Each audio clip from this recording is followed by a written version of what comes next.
This is eCoffee with Experts, where marketers and founders share what's actually working in SEO, AI, and digital growth.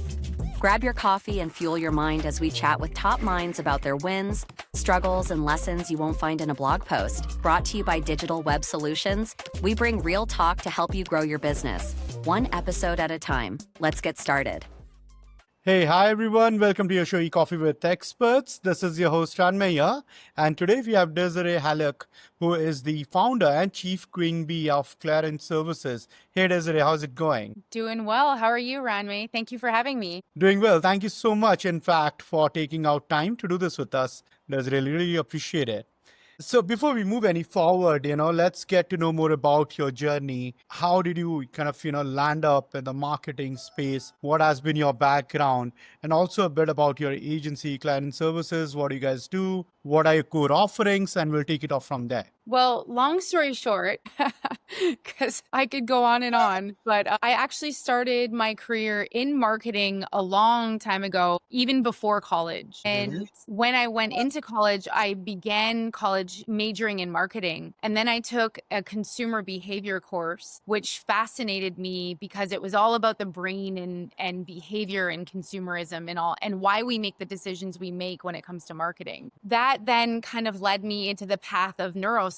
And so I ended up leaving college with a neuroscience degree and then working for 6 years as a neuroscientist doing drug addiction and schizophrenic research. So that was fascinating in my life. Absolutely loved it. When I grew up in Vancouver and ended up moving to Minnesota, and I was with my fiance at the time, and we worked together at the University of Minnesota in the med school. And then we ended up moving to New Jersey, and I was on a TN visa at the time. And so I lost my visa because we moved, obviously, and TN visas are attached to your actual job. You can't just get any job. You have to get the visa after you get the job. So we ended up having our daughter at that time. So I stayed home for a while we were waiting for our green cards. And so now we lived in New Jersey, and I ended up 3 years later getting a job after we got our green card, getting a job offer in the oil and gas industry. And they were looking for people with science and business development background. So that's what kind of made me turn my career a little bit. And all of a sudden they're like, you're going to be a marketing manager. It was all accidental. And I ended up just loving it so much and growing in the oil and gas space, moving from management to director to vice president level and all different companies. Then I was in the IT space for a while in marketing, and I finally thought I'm going to start my own agency because I hated bouncing around. And the reason why I was bouncing around to different companies was because bosses were dying or brands would shut down, and it was all due to external circumstances rather than my own performance. And I was frustrated with that. So I thought, you know what, I'm going to control my own destiny. I'm going to start Clairant. And Clairant was named after my two kids, Claire and Anthony. So I literally just put the two names together. Lovely. And it's not Clairant, like the ginormous $1 billion company. It's Clairant.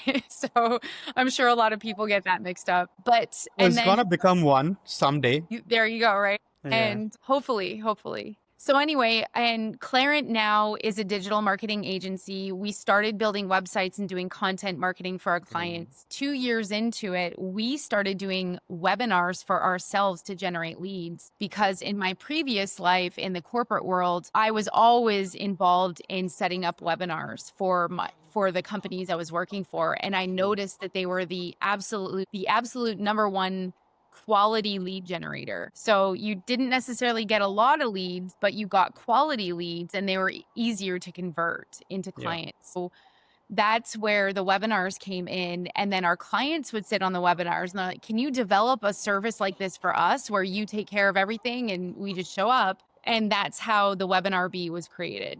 And that's lovely. Yeah, I'm 100% with you on this. Now, since, we are also on a podcast, we are talking before, after, so you get a dialogue going there and have that trust and faith, and also understanding of the other business. Webinar, I'm a big fan of webinar and a solid lead gen. I'm with you on that one.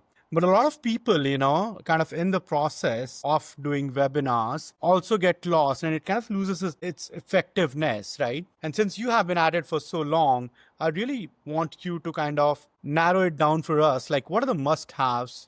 How do you organize a webinar? What things you should prioritize? What is the core of it? And how do you eventually ensure the success of a webinar? That's a really good question. So, what I see where people are falling short with their webinars is they don't give themselves enough prep time. And Mm-hmm. they think that, hey, we can have a webinar in 2 weeks. Let's, send a couple emails and we'll talk about it on social media and hope for the best. So, the first thing is giving yourself enough time to prepare. The second thing is to plan ahead where all of your invitations, the modes of communication, like are you using email? Do you have a list for email where you can actually send to your target audience and identify your target audience as well? That's a huge thing. Yeah. Because you want to match your messaging and the title and the topic of your discussion on your webinar to pique the interest of your target audience. Also, make sure that you are engaging your audience. So, where most people fall short is they will just show up to a webinar and they won't do any extras, meaning the registration page is one way that you can get to know your audience better. You can ask them a couple questions and it will qualify them as leads for you later when you're following up. So the registration page is one. The second thing is poll questions. So most webinar platforms out there will allow you to ask your audience questions as you are presenting your webinar. And it's very easy. Usually it's multiple choice or true false type of a thing. The audience loves it. You tell them ahead of time that you're going to engage with them. And so that's another way that you can engage your audience, keep them on the webinar, but also make it more memorable for them. But you're also gaining insights into their needs. And then finally, a survey at the end. You can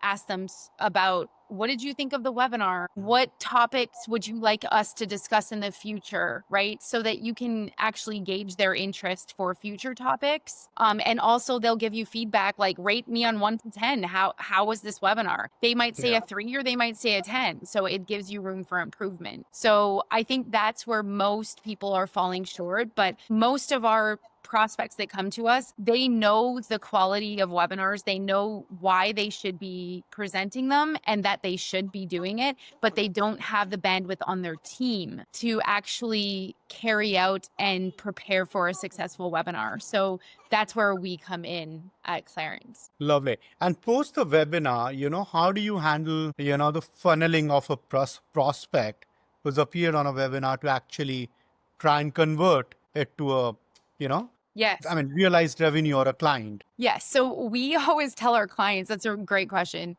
We tell our clients, we know when you're finished a presentation naturally, you just want to take a sigh of relief. It's like, we're done. But we always say that's the beginning, right? When you're finished, Yeah. your webinar is the beginning of the work because that's when you have to work hard and follow up on your leads. And we have clients that fall short in their follow up, and we have clients who are rock stars in follow up. And so what we do is part of our package is we send automatic follow ups to all the registrants and the people who attend. We send 2 different messages. All of them receive the recording of the webinar, but it's something telling them to book a call, that type of thing with our clients. But also we give them a 1-month template of how they need to follow up with what modes of communication, what messaging they can use, how they can use their webinar report that we deliver to them in the end. And we'll tell them the hot leads, who you should be on top of right away, the warm leads and the lukewarm leads. And so it's a matter of not giving up after the first try and making sure that you are pretty much contact them until they say no. And I think that's where most sales team fall short, right?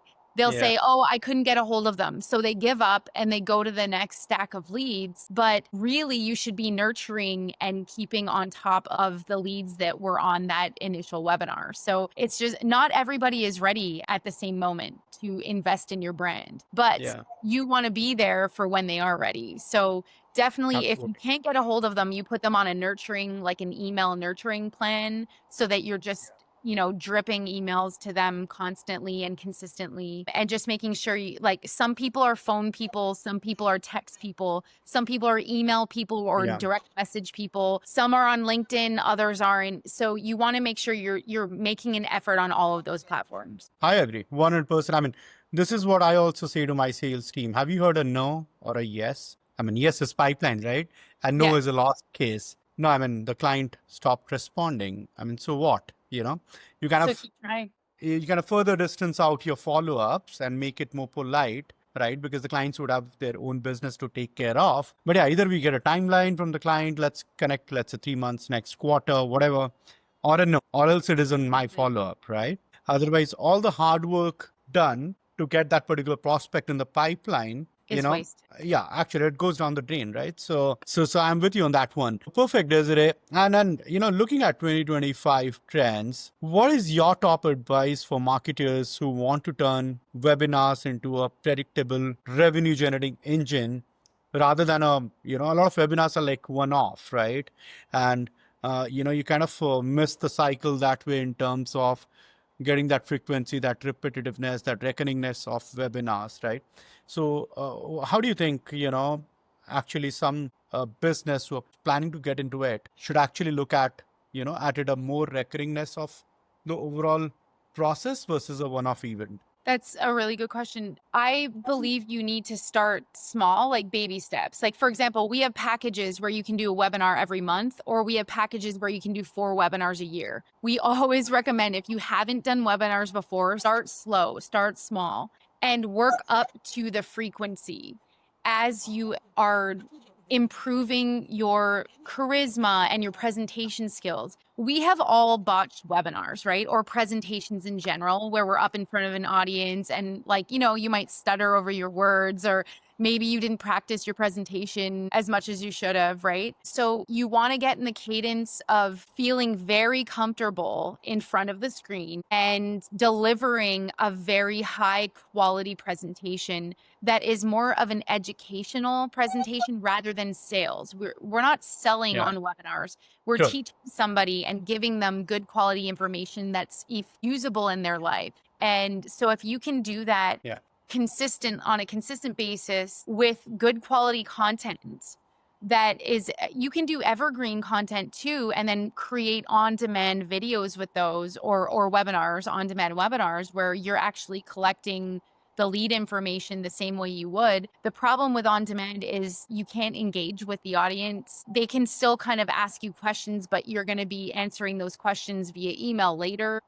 So there's some pros and cons to it. I like the fact that you don't have to be there and you can still be collecting lead information with just sharing the link. But remember, a live webinar acts as on-demand later, because you get the recording and the link and everything. And if somebody clicks that link, they still have to fill out the information on the registration page in order to view the webinar. So it's still the gift that keeps on giving, depending on what you do with that link later. You can still market it later. But I just believe start small, even start doing LinkedIn lives or Facebook lives, things like that. Just start 10 minutes, 15 minutes, and then work up to feeling very comfortable with it. And then you can utilize all the bells and whistles on the webinar platforms, which will give you a better success with your webinars. Absolutely. I'm going to reach out to you after this for sure, to kind of get some more tricks, right? And kind of be successful at this. Lovely, Desiree. Thank you so much for sharing your insights. This has been a lovely conversation. I'm sure our audience would have loved it. Again, if anyone wants to reach out to you, how would they do that? They can go to our website at clairantservices.com, and it's CLAIRANT services.com. I'm also on LinkedIn, Clairant Services, LinkedIn, Facebook. We're on the platforms. Lovely. Fill out a form, or our contact information is on the website. Lovely. Thank you once again. Cheers. Thank you, Ranmay.